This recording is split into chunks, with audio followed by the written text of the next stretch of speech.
There's this vacant lot on the west side of Chicago. It's about a half dozen miles from Chicago's downtown, what we call the Loop. And this lot is huge. This lot looks to me like it's about a full city block. Like it's a big lot. It's a big lot. That's Gladys Woodson and Jacqueline Rodney, who live nearby. And it's pretty overgrown. Like there's full-size trees, there's like prairie grass. So what did it look like when he was operating? It was a mess. It was a mess. That's the best I can say for it. I first started visiting this lot, which is in a neighborhood called North Lawndale, after hearing a story about something that happened here. At first he had big 18-wheelers lined up. You know, I just thought, well, hey, somebody just parking their trucks in there. To a guy say, Miss Woodson, come down and look at this. Do you know somebody's dumping over in that lot? I've been reporting in Chicago for more than a decade, and I've reported all kinds of stories about the built environment, about secret tunnels hidden underneath the Loop, and about how you replace a train bridge while the train is still running. I've also reported on housing discrimination and predatory lending, so stories about all of the remarkable stuff that gets built in Chicago, but also about how it gets built, and about all of the foul and crooked things that people will do when they think nobody's looking. And so the story of what happened on this lot, the story I want to tell you, stunned me despite everything I already knew about Chicago, about how corrupt and ruthless it can be, about how stark the divisions are between black and white, rich and poor, between the people who hoard power and the people who will fight for their fair share. Anytime you see anybody drive over in a vacant lot in a limo, you know it's no good. This story is about a giant illegal dump, 6 stories high. It was huge mountains, concrete, garbage. Built from the broken pieces of a city in the midst of a so-called renaissance. I thought that downtown, City Hall, would do right by the people. You know, I didn't think they'd care less about us. And built not just by dump trucks and bulldozers and construction cranes, but also by corruption, apathy, and greed. So I said, okay, if a public official came by today and said, you know, I need $500, what would you do? And he reached into his back pocket and he pulled out 5 $100 bills. The man who built this dump had deep ties to Chicago's criminal underworld. He looked at the owner of the restaurant. He goes, if you don't pay your milk money, you're going to get a pineapple through the window. He profited at the neighborhood's expense. Well, no, all the boys at this fucking table. Let's put it on the table here. I made a lot of money over there. And before he was done, the FBI would be protecting him. I'm Robin Namer, and from USA Today, this is The City.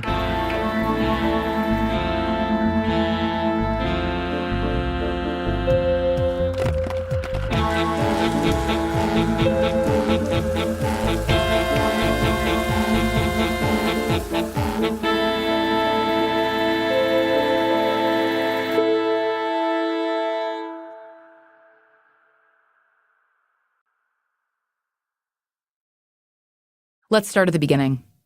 Before the dump trucks came, before the lawsuits and the secret FBI tapes, before the arrests and the president's executive order, before the mountain appeared and then disappeared, along with the guy who put it there was Daley. You're listening to Richard M. Daley deliver his inaugural address live on WBBM AM from Orchestra Hall. April 24th, 1989. Chicago's new mayor is sworn into office. It's time to leave behind old setbacks, disappointments, and battles. Because in the campaign for a better Chicago, we're all allies. In the 40 years leading up to his inauguration, Chicago had lost nearly 1 million people, along with hundreds of thousands of jobs. The new mayor, Daley, wanted to stem that tide. He wanted his Chicago to wake up from its post-industrial slumber and thrive. And we either rise up as one city, or we sit back and watch Chicago decline. So Daley began a major push to revamp Chicago's aging downtown, paying special attention to the tourist-friendly destinations in the Loop and along the lakefront. He'd go on to renovate Navy Pier with its 150-foot-tall Ferris wheel, expand McCormick Place, the biggest convention center in North America, and build Millennium Park with its big silver bean and Frank Gehry-designed amphitheater. He also set about rebuilding crucial parts of the city's infrastructure, including its roads and highways. Chicago is ringed by highways named for dead politicians: the Kennedy, the Eisenhower, the Stevenson. Millions of cars and 30 years of wear and tear and ice and salt had worn down these aging roadways. By the spring of 1990, the city was full of workers in hard hats and orange vests, breaking down concrete, jackhammering asphalt, gathering up dirt and gravel, loading it into dump trucks and hauling it away. Law-abiding trucking companies carted this debris to distant landfills. But some trucks headed west. They left behind the skyscrapers of the Loop and traveled over the Chicago River into the city's neighborhoods. They drove through Greektown and what was left of Little Italy, past the University of Illinois and the stadium where the Bulls and the Blackhawks play, past the county hospital, to a vacant lot in North Lawndale, near the home of Gladys Woodson. My first memory was the president of the 4100 block came down and asked for Miss Woodson. And I told him, well, what do you want with her? Miss Woodson was the president of the 4300 block. Together, these block clubs kept eyes on the street and made sure their community was safe. He said, well, I was told that she was the president of this block, and if I want anything done or help to do, to contact her because she would fight with me. And I say, well, what are we fighting about? North Lawndale's block clubs banded together to do things like get a new park or keep drug dealers off the corner. That day, they would confront a new challenge. He said, did you not know that it's a dump, illegal dump over across the street? And I say, no. He said, come on, let's walk down there. He walked her to a vacant lot, a block from her home. So what did you see when you went over there with him? Well, first of all, I saw a lot of trucks lined up blocking the view. And behind the truck, there was a pile of stuff that was accumulating. And it looked like it was a place that they was going to grind up gravel or something. She watched the trucks roll down the street, belching diesel fumes and kicking up dust. And once the trucks made it to the corner, they would turn and head into the vacant lot, park, tip up their cargo, and dump it. And so when you saw this line of trucks and this pile of rubble, what did you think? I think, oh no, we can't have this over here.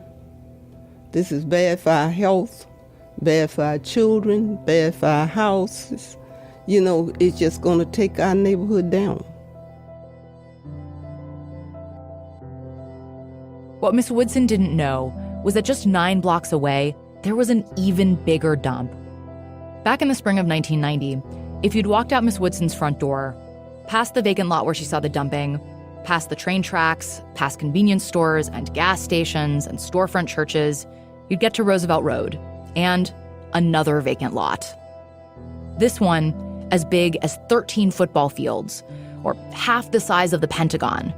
And this one was across the street from Sumner Elementary School, where Dolores Robinson taught 8th grade math. My classroom became room 114, right next to the office. It was on ground level, so I would open the windows in the morning, and you can hear and see. I kept hearing these trucks, these dump trucks. They were the same trucks Miss Woodson had seen, and they were dumping here, too. There was bricks and stones and concrete and,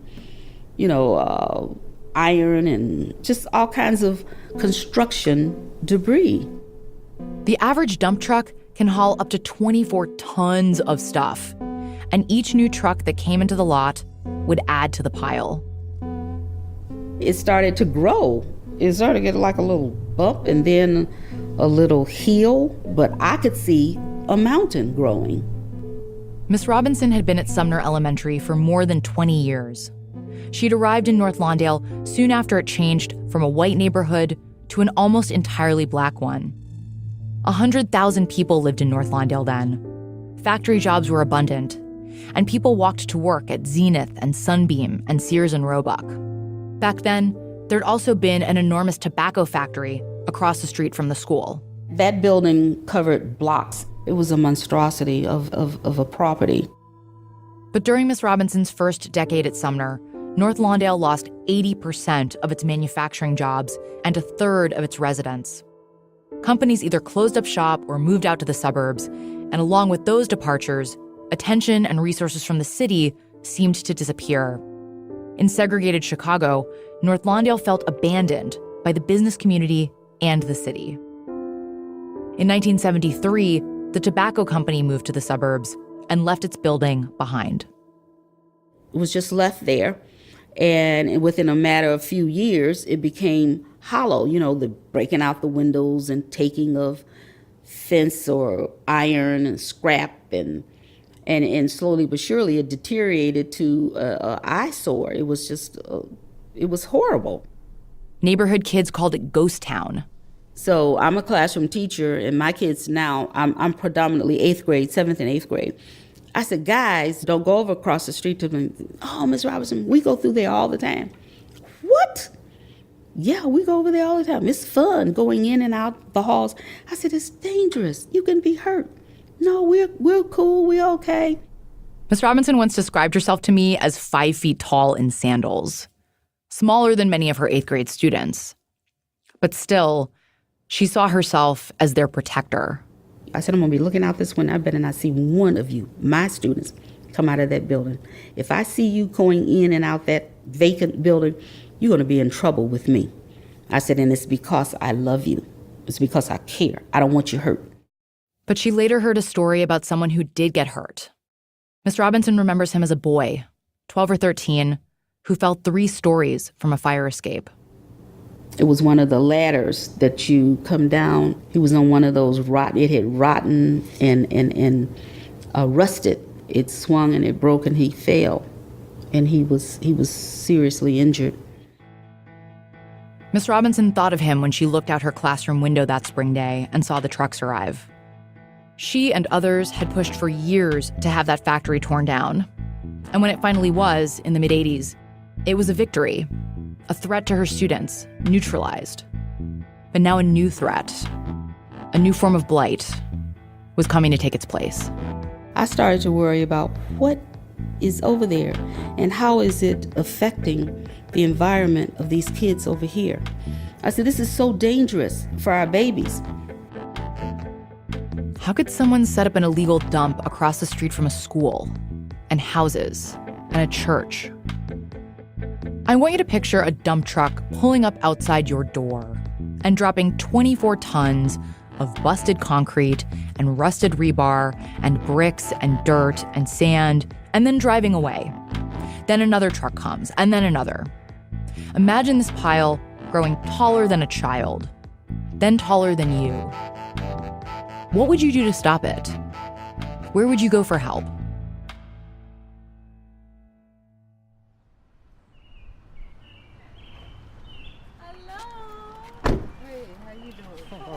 Ms. Woodson, the block club president, had lived in a historic graystone since 1970.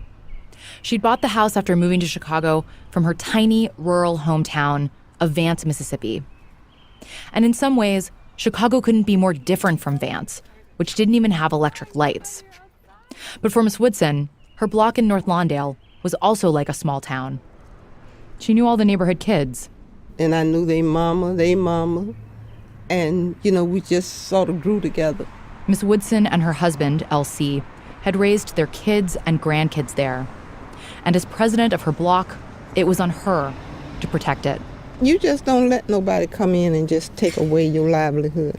So she and her neighbors started staking out the lot to see if they could figure out how to stop the dumping. And as they did, they saw that the trucks kept coming by day and also in the dead of night. We have come out here like 1, 2 o'clock at night to watch the trucks go in and take down license plates number. At 1 and 2 o'clock in the morning? 3, 4 o'clock in the morning. And we used to meet them up here because we figured if we can get the license plate number, we can turn them over to the police. So what we did, we started getting license plate number. And what we found, he had one set of plate on the front and a different set of plate on the back. It seemed really suspicious. And that was before they saw the man in charge. And anytime you see anybody drive over in a vacant lot in a limo, you know it's no good. Oh my gosh. What did you think was happening back there when you saw him drive up in a limo? I just thought he was, I don't know, gangbanger or something or other. You know, I didn't know what to think. The man in the limo was a heavy-set white guy with a gruff voice and a receding hairline. His name was John Christopher. And he wasn't just dumping debris in North Lawndale. He was laying bare the city's ugliest divisions and its starkest divides.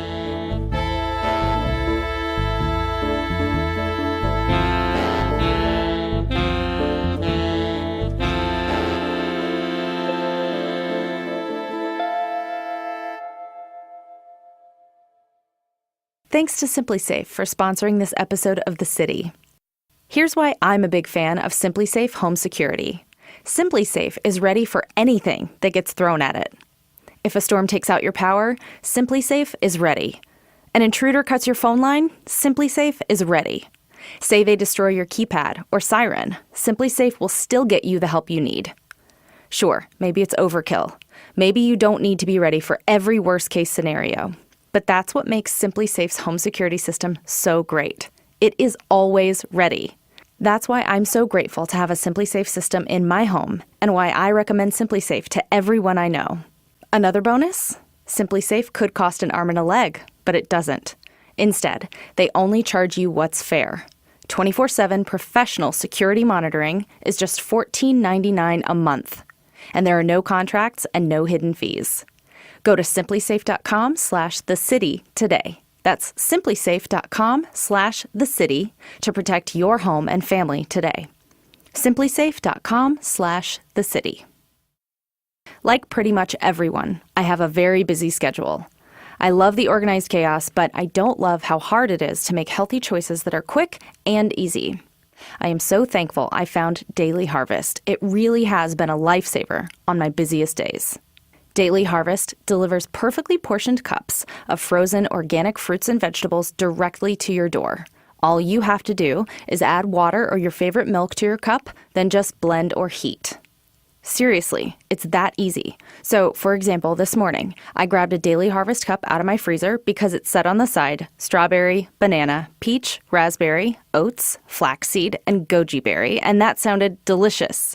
I added some almond milk to the cup, tossed it all in a blender, and I had a delicious and healthy breakfast in literal seconds. Go to daily-harvest.com and enter promo code THECITY to get 3 cups free in your first box. That's promo code THECITY for 3 free Daily Harvest cups at daily-harvest.com. daily-harvest.com.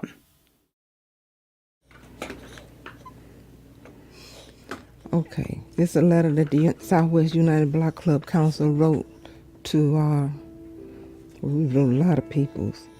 Miss Woodson and her neighbors didn't know who John Christopher was yet. But their neighborhood had already been overrun by trucks and debris, and it seemed like the damage could soon be permanent. So following their stakeout, Miss Woodson and 20 of her fellow block club presidents crammed into her living room. Anyone who couldn't fit on the cream-colored sofa spilled into the dining room or sat on the plush carpeted floor. The presidents of the 1500 block and the 4300 block were there, representatives from around the neighborhood. Together, this coalition drafted a letter. We, the Southwest Lawndale United Block Club councils, are requesting that you intercede for us in protesting the installation of the concrete recycling operation, which is... They sent the letter to the zoning board and the water department and the Department of Streets and Sanitation. They sent the letter to their aldermen, which is what we call city council members in Chicago. They sent it to the mayor and a member of Congress. We wrote to everybody from who's who to who's that. And how optimistic were you, like in those first few weeks and months, that you could deal with this problem and make it go away? Well, I thought once we contact all of these people and they found out what was going on, that somebody would stop it.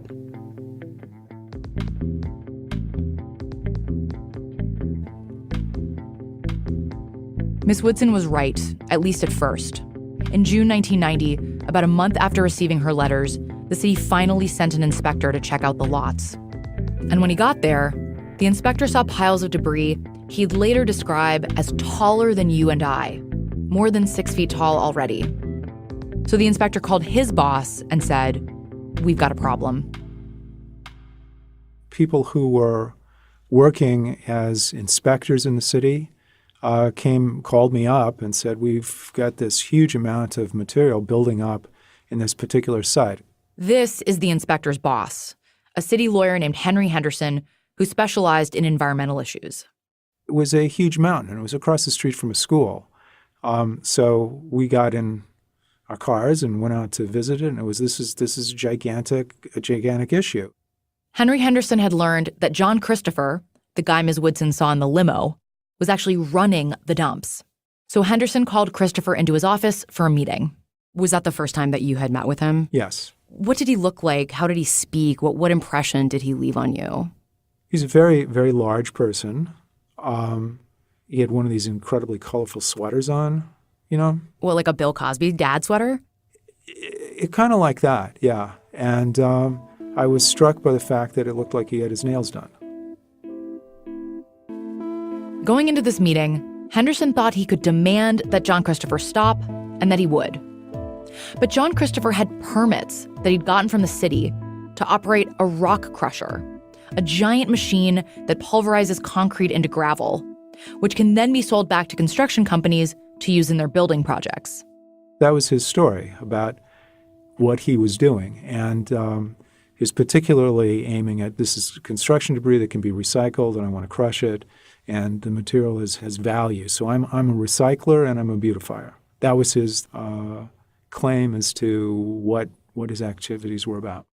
John Christopher was dumping thousands of tons of construction waste across the street from a school and people's homes and businesses. But the way he put it to Henderson, he was helping North Lawndale. You'll hear a lot about John Christopher in this story, but you won't hear from him, at least not yet. I've spent years looking for him, and if he is still alive, he's likely living under a new name. But I'll get into that later. We did talk to someone who did business with John Christopher during this time. This source worked for another local construction company that actually did recycle concrete as part of its business. He didn't want to be named because he wasn't authorized to talk to us, and he was afraid of losing his job. He told us that John Christopher owed people money. And we didn't hear it from just this guy. Not long after John Christopher started dumping in North Lawndale, another local construction company sued him in county court, alleging that he owed them nearly $80,000. Then, one day, around the same time, our source gets a call from John Christopher who says, "Meet me in North Lawndale." So he drives to the lot, and he sees this dump. And at first, he's confused. But then, John Christopher explains. This was how he was going to pay this guy's company back. See, construction companies usually pay to dump in legal, permitted landfills. John Christopher was offering up his lots in North Lawndale as a cheaper alternative. A legal dump charges, say, $150 a load. John Christopher was asking for as little as $10 a load, a figure he'd later admit to in court. He'd allow this guy to dump for cheaper than he would at a real landfill and gradually make up what he owed. John Christopher pitched it as a win-win. He would repay his debts, and the source's company would save a bunch of money by dumping on his sites illegally. And the more all these companies dumped in North Lawndale, the more money John Christopher would make, and the more these construction companies would save. But this guy wanted nothing to do with John Christopher. When he looked around, he saw piles of stuff everywhere, way more than anyone could reasonably crush. And there was stuff that couldn't be crushed: sand, dirt, and rebar. Our source told us that guys like John Christopher give rock crushing a bad name.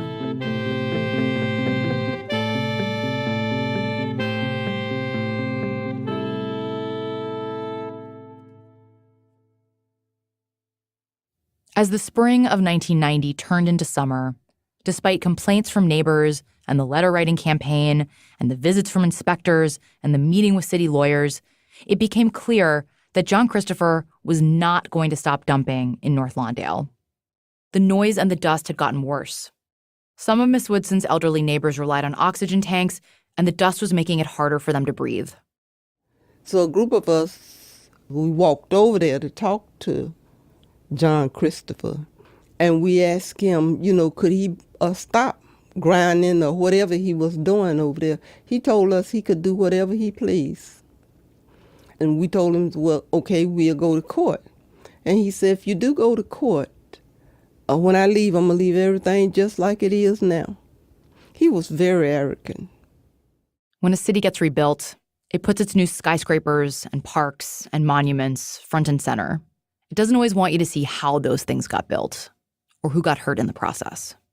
And so you go over, you meet this guy for the first time, you tell him, hey, we have breathing problems, we have senior citizens, we've got kids. And his response is basically, so?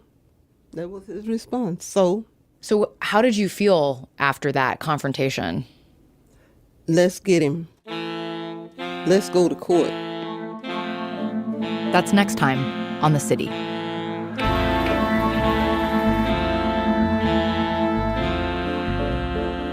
The City is a production of USA Today and is distributed in partnership with Wondery. Our show is reported and produced by Wilson Sayer, Jenny Casas, and me, Robin Amer. Our editor is Sam Greenspan. Ben Austin is our story consultant. Original music and mixing is by Hannes Brown. Additional production by Taylor Macon, Isabel Cockrell, and Bianca Medias. Chris Davis is our VP for Investigations. Scott Stein is our VP of Product. Our executive producer is Liz Nelson. The USA Today Network's president and publisher is Maribel Wadsworth. Special thanks to Misha Youssef and Daniel Svetkov. Additional support comes from the Fund for Investigative Journalism and the Social Justice News Nexus at Northwestern University. Archival audio courtesy of WBBM News Radio 780 and 105.9 FM. If you like this show, you may also like WBEZ's new podcast, On Background, which takes you inside the smoke-filled back rooms of Chicago and Illinois government to better understand the people, places, and forces shaping today's politics. I'm Robin Amer. You can find The City on Facebook or Twitter at The City Pod, or visit our website where you can see photos of our characters and an augmented reality version of John Christopher's dumps. That's thecitypodcast.com.